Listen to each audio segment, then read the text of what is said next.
ശമ്പള കുടിശ്ശിക അടക്കമുള്ള ആനുകൂല്യങ്ങൾ ലഭിക്കുന്നതുവരെ സമരം തുടരുമെന്ന് KGM-CTA. ഡോക്ടർമാരുടെ സമരത്തിൽ രോഗികൾക്ക് ബുദ്ധിമുട്ടുണ്ടാകുന്നതിൽ വിഷമമുണ്ട്.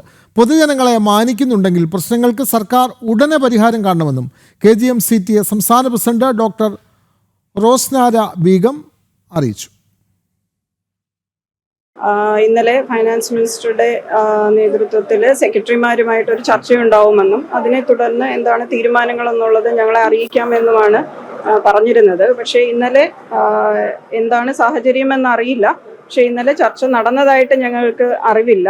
അപ്പം തുടർന്നും ഈ ചർച്ചകൾ എപ്പോഴുണ്ടാവുമെന്നോ അല്ലെങ്കിൽ ഇതിൽ എന്താണ് ഗവൺമെന്റിന്റെ ഒരു തീരുമാനമെന്നോ ഉള്ളത് ഞങ്ങളെ അറിയിച്ചിട്ടില്ല. ഗവൺമെന്റിന്റെ ഭാഗത്തു നിന്ന് അത് വളരെ ഒരു പ്രയോറിറ്റി ആയിട്ട് എടുത്തിട്ടില്ല എന്ന് വേണം നമ്മൾ കരുതാനായിട്ട്.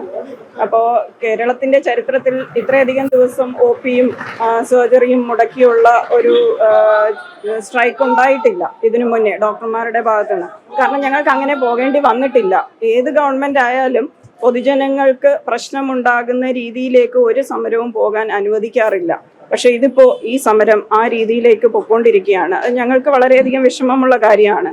അപ്പോൾ ഞങ്ങളുടെ ഒരു ബലഹീനതയെ ആ രീതിയിൽ എന്താ പറയുക, ഞങ്ങൾ തോറ്റു പുറകോട്ട് മാറും എന്നുള്ള രീതിയിലാണ് എല്ലാവരും വിചാരിക്കുന്നതെങ്കിൽ നിങ്ങൾക്ക് തെറ്റി. ഞങ്ങൾ അങ്ങനെ നിർത്തി പോകാൻ ഉദ്ദേശിച്ചിട്ടില്ല.